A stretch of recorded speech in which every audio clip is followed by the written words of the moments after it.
नाज़रीन, टर्की इस बात की तैयारी कर रहा है कि इजराइल और ईरान की जंग दोबारा हो सकती है। तो टर्की उसमें भरपूर प्रिपरेशंस कर रहा है कि ये जंग जो है वो आगे फिर पूरे रीजन में फैल सकती है। लेकिन इंपॉर्टेंट बात यह है कि टर्की भी ये समझता है कि ये जंग जो है वो दोबारा किसी भी वक्त छिड़ सकती है। इसके ऊपर हम बात करेंगे। सीरिया का जो डेलीगेशन है उसकी मुलाकात प्यूटन से हुई है, और जब से ये नई गवर्नमेंट आई है ये पहला डेलीगेशन है सीरिया का जो रशिया गया है। हालांकि ये जो सारी सीरिया में ग्रेट गेम जारी थी ये रशिया को आउट करने के लिए थी, यानी इसका एक बड़ा पर्सपेक्टिव ये था रशिया को यहां से आउट करने के लिए। तो नई गवर्नमेंट भी रशिया पहुंची हुई है, मॉस्को पहुंची हुई है। इतना बड़ा आप कह लें कि सेटबैक हुआ है, इतना बड़ा ये मामला उल्टा पड़ गया है। जो इजराइल ने मिस एडवेंचर किया ये सारा उसका नतीजा है कि वो नई सीरियन गवर्नमेंट जिसको वेस्ट लाया था और मकसद रशिया को आउट करना था, सैंक्शंस हटाने के लिए यह शर्त रखी गई कि रशिया की बेसिस को यहां से खत्म किया जाएगा, तो वो उल्टा जो नई गवर्नमेंट है वो मॉस्को पहुंची हुई है और वहां पर जब वो प्यूटन के साथ उनकी मुलाकात हुई है। जर्मनी ने इजराइल को यह मैसेज कन्वे कर दिया है कि सूरत हाल अनअफोर्डेबल हो चुकी है, अब हम मजीद उस तरह से सपोर्ट नहीं कर सकते हैं। और लेबनान में जो वेपन्स का क्राइसिस है उसमें हिजबुल्लाह बड़ी क्लैरिटी के साथ खड़ी है और वो एक फ्यूचर वॉर की भी तैयारी कर रही है। जो हिजबुल्लाह की लीडरशिप है उसकी पहली मुलाकात जो लेबनान के प्रेसिडेंट है उनके साथ होने जा रही है, जिसमें वेपन का जो इशू है वो डिस्कस होगा।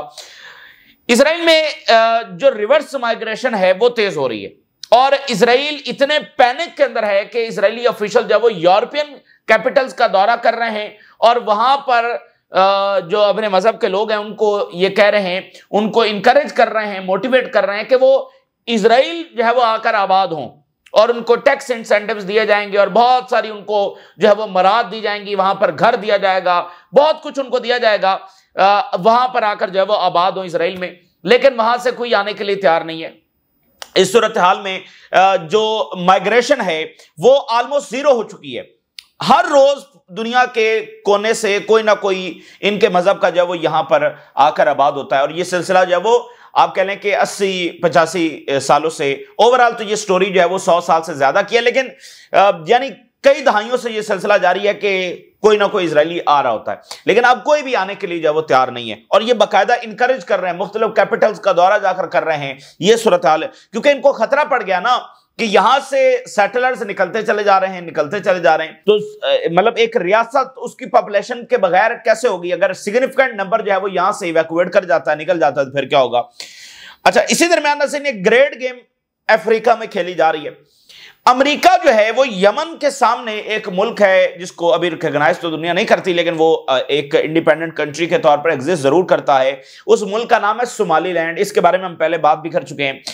अमेरिका यमन को कन्फ्रंट करने के लिए और बाबल मंदब को कंट्रोल करने के लिए सोमालीलैंड में बेसिस की तैयारी कर रहा है और यहीं पर ताइवान की एंट्री हुई है। ताइवान और सोमालीलैंड का एक एग्रीमेंट हुआ है जिसमें ताइवान, सोमालीलैंड और अमेरिका भी एक ट्राइलेटरल एग्रीमेंट भी शामिल है। सोमालीलैंड का अमेरिका से बायलेटरल और फिर ताइवान के साथ एक ट्राइलेटरल यहां पर मुआहदा भी हो रहा है जिस पर चीन का बड़ा सख्त रद्दमल आया है। यानी अफ्रीका की ग्रेट गेम उसमें अमेरिका तो ऑलरेडी है, लेकिन अब ताइवान भी उसमें आ चुका है जिस पर चीन ने कहा कि ये तो किसी तौर पर काबिल कबूल नहीं है। और सोमालीलैंड के साथ ही इथोपिया है, वहां पर भी जाहिर है कि चाइना मौजूद है। इस एरिया का सबसे बड़ा जो डैम है वो चाइना इथोपिया ही के अंदर बना रहा है। तो चाइना उसने खबरदार किया, लेकिन मामला यहां पर खराब हो रहे हैं। बेसिकली चाइना जो है नाज़रीन वो अमेरिका से जो टेक रेस है, खासकर जो आर्टिफिशियल इंटेलिजेंस की रेस है, उसमें जीत रहा है, आगे बढ़ रहा है और जो अगली दुनिया होगी उसमें वही सबसे ज्यादा ताकतवर होगा जिसके पास आर्टिफिशियल इंटेलिजेंस में जो जीतेगा। और चाइना जो है वो इसमें अमेरिका को सरपास कर रहा है। तो अमेरिका में सबसे ज्यादा इस बात के ऊपर पैनिक है, तो वो चाइना को कंटेन करने के लिए कभी मिडिल ईस्ट में, कभी साउथ एशिया में, कभी साउथ ईस्ट एशिया में, कभी अफ्रीका में बहुत सारी चीजें वो कर रहे हैं। तो असल बुनियादी जो पीछे पैनिक है वो ये है कि चाइना जो है वो सरपास कर रहा है अमेरिका को। तो ये तमाम सूरत हाल जब आपके सामने रखेंगे नाज़रीन, आगाज हम करते हैं टर्की से और बड़ी अजब खबर टर्की से जब सामने। टर्की का नेशनल सिक्योरिटी का जो इंस्टीट्यूट है उसने ये रिपोर्ट जारी कर दी है कि टर्की तैयारी कर रहा है और मजीद इसको फुली प्रिपेयर होना चाहिए कि किसी भी वक्त इजराइल और ईरान की जंग जब दोबारा छिड़ सकती है। और अभी ये जो जंग हुई है उसमें इजरायली जहाज 1 से 2 मरतबा टर्की की एयर स्पेस में से होते हुए ईरान में दाखिल हुए, जिस पर टर्की का बड़ा सख्त रद्दमल आया और टर्की ने कहा कि इजराइल असल में हमारा एयर डिफेंस चेक कर रहा है। तो टर्की को यह खतरा है कि अगर ये जंग दोबारा होती है, क्योंकि देखें गजा में वो जंग रोकने के लिए तैयार नहीं है और फलस्तीनियों को डिस्प्लेस करने का इरादा रखते हैं, और वैसे भी इस सारी सूरत हाल से तवज्जो हटाने के लिए किसी भी वक्त जंग छिड़ सकती है। तो टर्की को यह लगता है कि अब की बार जंग में वो भी किसी न तरीके से ड्रैग हो सकते हैं, इसलिए भरपूर तैयारी। ये अब टर्किश मीडिया को हम आपके सामने रख रहे हैं। Turkey must brace if Israel Iran war फ्लेयर्स up again. Turkey must develop a multifaceted strategy to prepare in case of another war। मतलब एक कई पहलुओं एक बड़ी स्ट्रेटजी वो तैयार करके रखनी चाहिए क्योंकि जंग किसी भी वक्त दोबारा छिड़ सकती है इजराइल और ईरान के दरमियान। ये नेशनल इंटेलिजेंस एकेडमी जो टर्की की है उसकी जानिब से ये रिपोर्ट जारी हुई है। और आगे वो लिखते हैं, बड़ी इंटरेस्टिंग बातें उन्होंने लिखी हैं। उन्होंने कहा कि ये जो शॉर्ट वॉर थी, मुख्तसर 12 दिनों की जंग थी, लेकिन बड़ी इंटेंस वॉर थी और इसने बड़ी तेजी के साथ शुक द रीजनल बैलेंस, इसने पूरा रीजन को हिला कर रख दिया। और अगर ब्रॉड पर्सपेक्टिव के अंदर इसको देखा जाए, from air superiority to cyber attacks and from manipulation of the public opinion to implication for the defence industry, study also examined the trajectory of Iran-Israel rivalry and set out measures Turkey should adopt in preparations for potential scenarios। यानी उन्होंने कहा कि ये मुख्तसर जंग थी, लेकिन आप देखें इसमें साइबर अटैक्स, इसमें एयर सुपीरियरिटी, इसमें मिसाइल्स, इसमें जनाब कैसे पब्लिक ओपिनियन को एक्सप्लॉइट करना है, जैसे वो खाना जंगी छेड़ने की कोशिश कर रहे थे, कैसे पब्लिक ओपिनियन को जब एक्सप्लॉइट करना है। तो ये वो सारी चीजें हैं कि टर्की को इन तमाम चीजों को मद्देनजर रखना होगा कि ये शॉर्ट वॉर होगी, और मतलब शॉर्ट भी हो सकती है, लॉन्ग भी, लेकिन शॉर्ट वॉर भी इतनी होगी कि वो हिला के रख देगी और उसके इतने ज्यादा एंगल होंगे। वो मतलब वो कह रहे हैं कि ये मॉडर्न वॉरफेयर जो है उसकी सबसे बड़ी एग्जांपल ये है, ये ईरान और इजराइल की जो जंग है, कि अगली जंगें कैसी होने जा रही हैं, इसलिए भरपूर तैयारी करनी होगी। टर्की का जो डिफेंस इंडस्ट्री है ये टारगेट बन चुकी है इजराइल की। टर्की की जो डिफेंस इंडस्ट्री है उससे इजराइल बहुत ज्यादा परेशान है और इजराइल के निशाने के ऊपर है टर्की की डिफेंस इंडस्ट्री, क्योंकि टर्की मिसाइल बना रहा है, ड्रोन्स बना रहा है, बहुत कुछ बना रहा है, तो इजराइली से बहुत ज्यादा खतरे में है। और क्रिटिकल पर्सनल जो ट्रेनिंग है उसको टर्की आगे बढ़ाए, अर्ली वार्निंग सिस्टम डिप्लॉय करना होंगे, डिजिटल प्रोटेक्शन मेजर्स हमें करना होंगे, will be decisive for the future Wars. ये जो यानी ईरान और इजराइल की जंग थी, इसने बताया है कि जो न्यू जनरेशन की वॉर होंगी, जो आगे जंगें होंगी, वो किस तरह की होंगी, उसकी कितनी डायमेंशंस होंगी। यानी एक वो भी था ना कि बस तलवारें हैं और आमने सामने लड़ रहे हैं, तो आज का जो जंग है, आज का जो वॉरफेयर है वो उसके कितने, यानी डिजिटल मेजर्स, उसमें साइबर अटैक्स हैं, उसमें पर्सनल की ट्रेनिंग है, अर्ली वार्निंग सिस्टम्स है, एयर डिफेंस है, एयर सुपीरियरिटी है, मिसाइल, पता नहीं क्या कुछ है। 12-day war was a striking example of the new generation warfare capable of producing profound effects in the short span। ये अगली आने वाली जो इंसानियत की जंगें हैं उसका ये सबसे बेहतरीन मिसाल थी कि जंगें किस नौयत की होंगी। वो बेशक मुख्तसर होंगी, लेकिन उसका जो इम्पैक्ट है, उसका जो इंपैक्ट है वो बहुत देर पा होगा, वो हिला के रख देगा सिर्फ चंद दिनों के अंदर। तो ये टर्की से आज बड़ी दिलचस्प और अजब रिपोर्ट है कि वो इस बात के ऊपर वो कह रहे हैं कि तैयारी हम कर रहे हैं और मजीद करनी चाहिए कि ईरान और इजराइल की जंग किसी भी वक्त दोबारा छिड़ सकती है। टर्की ने जो है वो नए मिसाइल जब वो टेस्ट किए हैं, Siper missile passes final test strengthens Turkey's air shield. देखना, टर्की ने उस वक्त कहा कि हमारे ये एयर डिफेंस को टेस्ट कर रहा है इजराइल। आप सोचे ना वो कैसी जंग थी कि इधर से इजरायली त्यारे उड़ रहे हैं, पूरे मिडिल ईस्ट में एक भी ऐसा मुल्क नहीं है जो इजराइल के इन जंगी त्यारों का सामना कर सके। यानी वो लेबनान से जा रहे हैं, वो शाम से, वो इराक से, वो इवन टर्की के एयर स्पेस से होकर जा रहे हैं, कोई रोक नहीं सकता। तो ये बड़ा अजब सा टाइम था। तो इसलिए अब वो एयर डिफेंस के ऊपर सबसे ज्यादा टर्की भी काम कर रहा है, और ईरान जो है वो उसने भी अपना एयर डिफेंस दोबारा से डिप्लॉय कर दिया, और इजिप्ट जो है वो भी एयर डिफेंस जो है वो चाइना के साथ डील कर रहा है। इसी के साथ नाज़रीन, इस्तांबुल के अंदर एक बड़ी दिलचस्प मीटिंग हो रही है, उसका ताल्लुक गजा से क्या है ये मैं आपके सामने रखता हूं, लेकिन एक बड़ी दिलचस्प और बड़ी रेयर मीटिंग हो रही है, अपनी नौयत की ये पहली मीटिंग है। इटली की जो प्राइम मिनिस्टर हैं Giorgia Meloni, very popular prime minister आप कह सकते हैं, जॉर्जिया मेलोनी। और इटली क्या तारीख और सारे, इटली के प्राइम मिनिस्टर इस्तांबुल पहुंची हैं, और एक और शख्सियत इस्तांबुल में है, जो लीबिया की लीडरशिप है वो भी इस्तांबुल पहुंची है। और यहां पर ट्रायलेटरल मीटिंग हो रही है टर्की, इटली एंड लीबिया की। अब आप कहेंगे कि ये यूरोप को अचानक लीबिया क्यों याद आ गया और उसका ताल्लुक गजा से क्या है? Erdogan, Meloni and Dbeibah hold trilateral summit in Istanbul. In rare gathering Turkish, Italian and Libyan leaders क्या एड्रेस किया? लीबिया का जो अनसर्टन फ्यूचर है, migration hardships and energy exploitation in the Mediterranean sea. अच्छा जी, आगे सुनिए और क्या डिस्कस हुआ।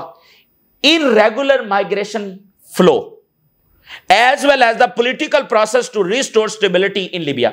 आप देखें, ये सारे वो ममालिक है जिसको वेस्ट ने तबाह किया, बड़े मजे से यहां पर आए, बड़े गरूर और तकब्बुर से। जबरदस्त, लीबिया तो क्या जबरदस्त मुल्क था, कई बेहतरीन मुल्कों को इन्होंने तबाह किया। अब उसकी जो तबाहकारियां हैं उससे खुद यूरोप मुतासर हो रहा है, खुद वेस्ट मुतासर हो रहा है। तो अब ये कोशिश कर रहे हैं कि उन मुल्कों में पॉलिटिकल स्टेबिलिटी लाई जाए, मामलात को जरा बेहतर किया जाए। और सबसे बड़ा कंसर्न क्या है? माइग्रेशन। अब ये लीबिया सबसे बड़ा जो माइग्रेशन का रूट है वो कौन सा है? लीबिया से इटली और उसके बाद पूरे यूरोप में, और लीबिया से यूनान, ये सारा इनका माइग्रेशन जो यहां से सारे लोग जा रहे हैं, अफ्रीका से, मिडिल ईस्ट से, इवन जो जनूबी एशिया से जाते हैं वो भी तो इसी रूट को इस्तेमाल करते हैं। तो मतलब अब ये यूरोप के लिए अनअफोर्डेबल हो चुका है, energy exploitation in the Mediterranean sea, और ये जो यहां से इमिग्रेशन हो रही है ये उनके लिए अनअफोर्डेबल हो चुका है। तो आप जरा सोचें कि यूरोप इस वक्त वो मुल्क जो पहले तबाह हैं उनको ठीक करने की कोशिश कर रहा है कि यहां से माइग्रेशन रुक जाए। तो जो मिडिल ईस्ट अगर ब्लो अप हो जाता है, अगर मिडिल ईस्ट में जंग छिड़ जाती है, तो यहां से जितने रेफ्यूजीज जाने हैं यूरोप, तो वो यूरोप कैसे अफोर्ड करेगा? इसलिए यूरोप के तो आप कहते हैं ना कि बिल्कुल नाक में दम हो चुका ना, वो 1% भी अब इस बात को अफोर्ड नहीं कर सकते। इसलिए यूरोप जो है वो किसी सूरत अब मिडिल ईस्ट में कोई बड़ी जंग नहीं चाहता है, और गजा के क्राइसिस को वो इस मजबूरी में हल करना चाहता है, क्योंकि फलस्तीनी भी डिस्प्लेस होंगे तो वो जॉर्डन और मिस्र में रहने के बजाय वो यूरोप जाएंगे। ये बात इनको अब कंफर्म हो चुकी है। तो ये इस्तांबुल के अंदर एक मीटिंग हो रही है जिसका बराह रास्त ताल्लुक गजा के मामलात के साथ है, और जिस वजह से यूरोप मजबूर हो रहा है इसराइल के खिलाफ इकदाम उठाने पर, वो उसका एक अमली मुजाहरा हम देख रहे हैं कि वो लीबिया को ठीक करने चले हुए हैं, लीबिया को ठीक करने, ये इटली को, और ज़ाहिर है कि यूरोप के कंसेंसस से वो आए हैं, तो अचानक उनको दिलचस्पी लीबिया में पैदा हो गई है। ठीक है, तो उसकी वजूहात ये हैं। अब नाज़रीन, इसी दरमियान स्टीव विटकॉफ जो है उसने 5 घंटे गजा में गुजारे। वो GHF की जो डिफरेंट एड डिस्ट्रीब्यूशन साइट्स है वहां पर भी गया है, यूनाइटेड नेशन, बाकी जो एड जो बाकी तंजीमें हैं उनके साथ भी उसने वक्त गुजारा है। हो सकता है कि उसकी हमास के लोगों के साथ भी मुलाकात हुई हो, कुछ कह नहीं सकते, लेकिन 5 घंटे बहुत बहुत ज्यादा टाइम है। 5 घंटे उसने जब वो गजा में गुजारा है, और स्टीव विटकॉफ ने कहा कि उसका गजा में जाने का बुनियादी मकसद यह है कि वो ट्रंप को जाकर यह ब्रीफ कर सके कि एक्चुअल गजा में सिनेरियो क्या है, किस हद तक क्राइसिस है और सारी डिस्ट्रक्शन है। अच्छा, अब इसका ताल्लुक सीज़फायर से होगा नहीं होगा, वो सिर्फ टाइम बाय कर रहे हैं, क्या कर रहे हैं, कुछ कह नहीं सकते, क्योंकि अमेरिकन ने जितना अपने आप को आप कहते हैं ना कि डैमेज किया है या अपनी क्रेडिबिलिटी को डिस्ट्रॉय किया, तो उनकी किसी भी बात या किसी भी एक्टिविटी को रिपोर्ट करना भी बेमानी है। लेकिन चूंकि सारी दुनिया की सबसे बड़ी खबर है तो इसलिए हम आपके साथ शेयर कर रहे हैं इसका। अब देखना कि यानी इजराइल कह रहा है कि वहां पर कोई स्टार्वेशन नहीं हो रही, और ट्रंप साहब ने अपना बंदा भेजा है कि जाकर चेक करो। मतलब ये तो एक अजब सी बात है ना, मतलब ट्रंप को नहीं पता कि वहां पर क्या हो रहा है। तो बहरहाल जो भी वो गेम खेल रहे हैं उनके हाथ से मामलात निकलते चले जा रहे हैं। यूरोप में बड़ी क्लैरिटी है, यूरोप कैटेगोरिकली कह रहा है कि यहां पर स्टार्वेशन हो रही है। और यह बात ध्यान में रखें, जिस दिन यूरोपियन गवर्नमेंट्स ने यह कहना शुरू कर दिया कि यहां पर जेनोसाइड हो रही है, इस बात को रिकॉग्नाइज कर दिया कि यहां पर जेनोसाइड हो रही है, तो फिर इजराइल के साथ क्या होगा? ये बहुत बड़ी चीज होगी जिस दिन यूरोपियन गवर्नमेंट्स ने रिकॉग्नाइज करना शुरू कर दिया कि यहां पर जेनोसाइड हो रही है, क्योंकि फिर उसके बाद तो पनिशमेंट देना पड़ेगी। अच्छा, जर्मनी के जो फॉरेन मिनिस्टर पहुंचे और नेतन्याहू के साथ मुलाकात की है, उन्होंने ये बात कन्वे कर दी है कि हमारे लिए अनअफोर्डेबल नहीं है। अब आप जरा देखिए, German foreign minister, humanitarian situation in Gaza beyond imagination, यानी उसने भेजा स्टीव विटकॉफ को कि बताओ गाजा में क्या हो रहा है, जो वो कहानी बयान कर रहे हैं। यूरोप की पोजीशन क्लियर है और जर्मनी ने कहा है कि ये अनइमेजिनेबल है, जो गाजा में सूरत हाल अफोर्डेबल नहीं है। और एक बड़ी दिलचस्प बात आप देखें, तमाम जो वेस्टर्न लीडर्स हैं, तमाम western leaders, Macron, Starmer, Canada के प्राइम मिनिस्टर, एल्बनीज जो प्राइम मिनिस्टर हैं ऑस्ट्रेलिया के, यानी whole western leaders, even German chancellor, वो अपनी पोजीशन बदल रहे हैं इजराइल के खिलाफ और सीज फायर के हक में, फलस्तीन के हक में, यानी वो अपनी पोजीशन बदल रहे हैं। वेस्ट का सिर्फ एक लीडर है जिसने अपनी पॉलिसी 1% भी नहीं बदली, और उस बंदे का नाम है ट्रंप। और खुद अमेरिकन एनालिस्ट को, मीडिया को अगर आप देखें और उनके सेनेटर्स, और तो वो सर पकड़ कर बैठे हुए हैं कि, और वो सोच रहे हैं कि व्हाट्स द रीजन बिहाइंड, यानी सारे वेस्टर्न लीडर्स अपनी पोजीशन बदल गए, क्या ऐसी चीज है जो ट्रंप को रोके हुए है कि अपनी पोजीशन वो नहीं बदल रहा। सवाल है ना, एक तो थी कलेक्टिव वेस्ट की पोजीशन, अब सारे वेस्टर्न लीडर्स अपनी पोजीशन बदल गए, तो क्या ऐसी चीज है कि ट्रंप अपनी पोजीशन नहीं बदल रहा? क्या उसको धमकाया है इन्होंने? यानी एक ये बात तो एग्जिस्ट करती है ना कि भाई वहां पर इजरायली लॉबी है। एक जॉन मिशमेर जो बड़े एक एनालिस्ट हैं, बड़े फेमस, उन्होंने ये बात की, उन्होंने कहा मैं ये भी यकीन कर सकता हूं कि ट्रंप को behind the close doors Israeli lobby ने धमकाया हो कि तुम्हें हम ये अगर तुमने क्रिटिसिज्म किया इजराइल का तो फिर हमको इकदाम उठाएंगे। तो कहता मैं इस बात पर भी, बड़े सीनियर और संजीदा वो एनालिस्ट हैं, तो इस वक्त बड़े फेमस हैं, उनका मैं इस बात पर भी यकीन कर सकता हूं कि ट्रंप को धमकाया गया। यानी अब इस हद तक ट्रंप के खिलाफ मामला वहां पर हो रहे हैं। जाहिर है कि वो इसको फिलहाल मानने के लिए तैयार नहीं है, और अटलांटिक की स्टोरी भी हमने आपके सामने रखी। लेकिन अब अमेरिका में क्यूरियोसिटी और बढ़ रही है कि जब तमाम वेस्टर्न लीडर्स अपनी पोजीशन बदल गए हैं, the only western leader Trump, उसको क्या ऐसी चीज है जो रोके हुए? और अगर ट्रंप ये कहता है कि इजराइल की हर हालत में सपोर्ट अमेरिका का नेशनल इंटरेस्ट है, तो क्या यह वाकईतन अमेरिका का नेशनल इंटरेस्ट है? ये अमेरिका में डिबेट हो रही है। तो यूरोप की जानब से यह क्लैरिटी है। अब मरीव ऑनलाइन, ये इजराइल का बड़ा मीडिया, इसने बड़ी दिलचस्प बात लिखी है कुछ देर पहले। मरीव ऑनलाइन कह रहा है Israel options for continuing operation in Gaza Strip have begun to diminish. ये जर्मनी के फॉरेन मिनिस्टर यही कहने आए हैं कि इसको रोको। और मरीव ऑनलाइन ये कह रहा है कि इजराइल के जो ऑप्शंस हैं इस जहरियत को जारी रखने के, वो खत्म होना शुरू हो गए, क्योंकि मुल्कों ने कन्वे करना शुरू कर दिया कि हम इसको मजीद अफोर्ड नहीं कर सकते हैं। अच्छा, ये जो इन्होंने ऑपरेशन शुरू किया था, पता नहीं इसका नाम मुझे नहीं आया कि ये क्या नाम है, गेडियन चैरियट्स, ये जो इन्होंने मार्च में शुरू किया था, इसको अब ये कह रहे हैं कि हमारा इख्तिताम हो रहा है, ये फौजी गजा से निकालना शुरू हो गए। Operation Gideon chariots near end, Israeli occupied forces pulling back. अब ये क्या कहानी, अब कह रहे हैं हमारा एंड हो गया ऑपरेशन, तो क्या ये दोबारा एक कंप्रिहेंसिव अंदाज में दाखिल होने की कोशिश कर रहे हैं? क्योंकि कैजुअलिटीज होती चली जा रही हैं। न्यूयॉर्क टाइम ने ये लिख दिया है कि डेलिबरेटली, देखिए अब ये है तो अजब सी बात कि ये भी साबित करना पड़ रहा है कि वहां पर जेनोसाइड हो रही है या इजराइल जानबूझकर वहां पर फाके कर रहा है। देखिए इजराइल डरता तो सबसे ज्यादा इसी बात से है कि वेस्ट में ये बात ना जाए, इसलिए उसने जर्नलिस्ट को ब्लॉक किया हुआ है कि जर्नलिस्ट ना जा सके गजा में और वहां की तस्वीर वेस्ट में जाकर ना दिखाएं। और ट्रंप को भी सबसे ज्यादा इसी चीज का इशू है कि ये इमेजेस और वीडियोस क्यों सामने आ रही हैं। तो न्यूयॉर्क टाइम जो इजराइल का सबसे बड़ा सपोर्टर मीडिया है, उसने लिखा है कि Israel starvation tactics are deliberate not accidental. जानबूझकर ये कर रहे हैं, ये एक्सीडेंटल नहीं है, ये जानबूझकर स्टारवेशन कर रहे हैं, जिसमें कोई शक वाली बात नहीं। अब वो सीरिया का डेलीगेशन पहुंचा हुआ है, मॉस्को प्यूटन के साथ मुलाकात हो रही है, मुलाकात हुई है उनकी, मिस एडवेंचर जो। तो इसी तरह यानी कि मिडिल ईस्ट भी इनके हाथ से निकल रहा है। सीरिया का मॉस्को जाना ये कोई मामूली वाकया नहीं। इसी तरह मिडिल ईस्ट की गवर्नमेंट जो है वो, जैसे मिस्र बहुत बड़ा इत्तेहादी अमेरिका का, वो चाइना के पास चला गया, और बाकी मिडिल ईस्ट के ममालिक भी चाइना और रशिया के साथ राब्ते में है। तो ट्रंप को सिर्फ इजराइल नजर आ रहा है कि इजराइल की सपोर्ट करनी है, no matter what is the result. तो इसलिए अब अमेरिका में डिबेट है कि क्या ये हमारे के नेशनल इंटरेस्ट में है कि इस हद तक इजराइल को सपोर्ट करना जब वो जेनोसाइड कर रहा हो। और ये जरा खबर कितनी दिलचस्प है, Israeli officials visit London offer wealthy and tax incentives to immigrate to Israel. यानी जो इनके मजहब के लोग हैं उनको ये जाकर कह रहे हैं और जो बहुत सारे दौलतमंद हैं उनको भी कह रहे हैं कि आप इजराइल आए, आपका पैसा हम टैक्स नहीं लगाएंगे और आपके पैसे की हिफाजत भी करेंगे, क्योंकि इकॉनमी भी डिस्ट्रॉय हो रही है और आबादी भी डैमेज हो रही है। मतलब वो भी बहुत सारे निकल रहे हैं यहां से, हजारों की तादाद में तो छोड़कर जा चुके हैं। बड़ी दिलचस्प बात है कि वो वहां पर जाकर बाकायदा कह रहे हैं कि आबाद होने आओ इजराइल में। ये इनकी सूरत हाल है। अच्छा, अब ये जो ग्रेट गेम है इधर जो शुरू हो गई है, इस पर हम बात करते हैं। एक तो अमेरिका में जो ओवरऑल सबसे बड़ा पैनिक है ना अमेरिकी एस्टेब्लिशमेंट में और अमेरिकी एम्पायर में, वो ये है कि चाइना वो दुनिया में पावर राइज कर चुका है जो इनको टक्कर दे रहा है। इस वक्त अगर एक मुल्क के ऊपर ये टैरिफ नहीं लगा सके और इनको पीछे हटना पड़ा तो वो चाइना है। तो चाइना जो है वो अमेरिका को लीड कर रहा है, खासकर जो आर्टिफिशियल इंटेलिजेंस की जंग है उसमें चाइना जीत रहा है।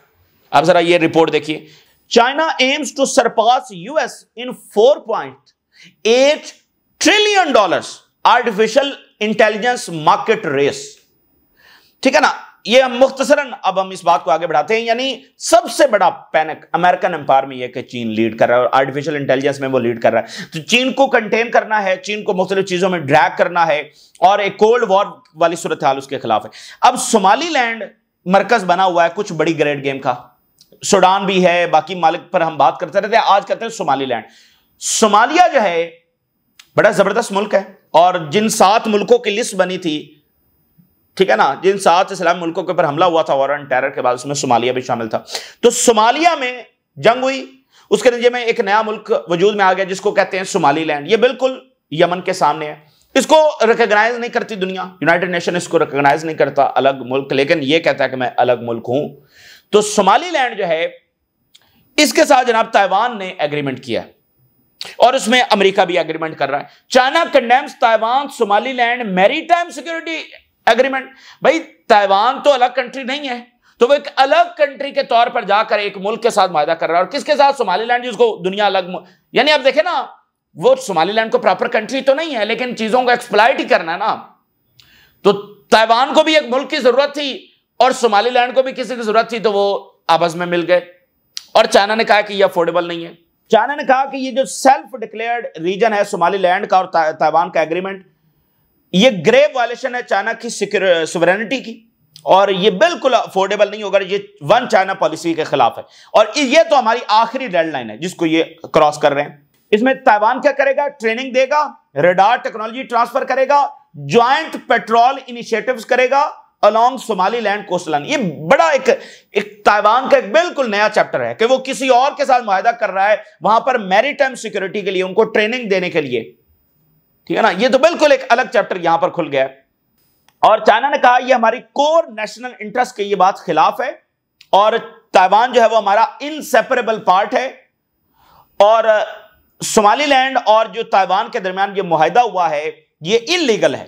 और ये अब लाइन देखिए, the pact aligns with Washington's broader strategic goals of countering Chinese influence in the Horn of Africa. इसमें फिलहाल ये मुआहदा जो है वो ताइवान और हुआ है सोमालीलैंड में, अमेरिका बरारास्त फिलहाल शामिल नहीं है।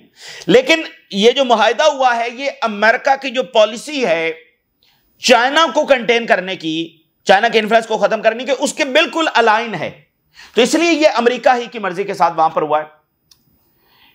In an unstable region has received increasing attention from the policymakers advocating for stronger trilateral ties among Somaliland, Taiwan and US। ये बिल्कुल यमन के सामने हो रहा है और वहां पर अब ये बात हो रही है कि बाकायदा अमेरिका इस एग्रीमेंट में शामिल हो जाए जो कि ट्रायलेटरल बन जाएगा। फिलहाल ये ताइवान और सोमालीलैंड का है, लेकिन ये अमेरिका की मर्जी के मुताबिक और अमेरिका के इंटरेस्ट के मुताबिक है और चाइना के इंटरेस्ट के खिलाफ है। अब जरा ये हेडलाइन देखिए, Somaliland courts US with military base mineral deals for recognition. तो सोमालीलैंड से एक अलग मुआहदा अमेरिका भी बायलैटरल कर रहा है। वो क्या है कि अमेरिका वहां पर अपनी बेसेस चाहता है और मिनरल्स चाहता है, उसके बदले में सोमालीलैंड कह रहा है कि आप हमें एक अलग कंट्री के तौर पर रिकॉग्नाइज करें और यहां पर बेसेस ले लें और मिनरल्स ले लें। तो ये बिल्कुल, और उनका मकसद क्या है? यमन को कन्फ्रंट करना। और साथ ही जिबूती एक बड़ा अहम तरीन मुल्क है। चीन का जो इकलौता एक गैर मुल्की अड्डा है वो जिबूती में मौजूद है। ठीक है ना, तो इटली का भी है बाकी। तो यहां पर यानी कि सोमालीलैंड में वो बेसेस चाहता है अमेरिका, ताकि यमन को कन्फ्रंट कर सके। और फिर ओवरऑल ब्रॉडर स्ट्रेटजी में चाइना को कन्फ्रंट करना है, बेसिस बना रहा है मिनरल्स, और सोमालीलैंड कह रहा है कि हमें रिकॉग्नाइज करो, और सोमालीलैंड चाइना के साथ, ताइवान के साथ भी मुआहदा कर रहा है। तो ये एक ग्रेट गेम यहां पर पक रही है। ये ताजा तरीन, और ये प्रोवोकेशन है चाइना को, जैसे रशिया को प्रोवोक किया गया ना और जंग शुरू हो गई, तो ये चाइना की प्रोवोकेशन है कि वो ताइवान को एक मतलब बिल्कुल नया चैप्टर है कि वो मुल्कों के साथ जाकर मुआहदे कर रहा है। ये ताजा तरीन सूरत हाल जो आपके साथ शेयर किया आपने, राज रोगा करें, इजाजत, अल्लाह हाफिज।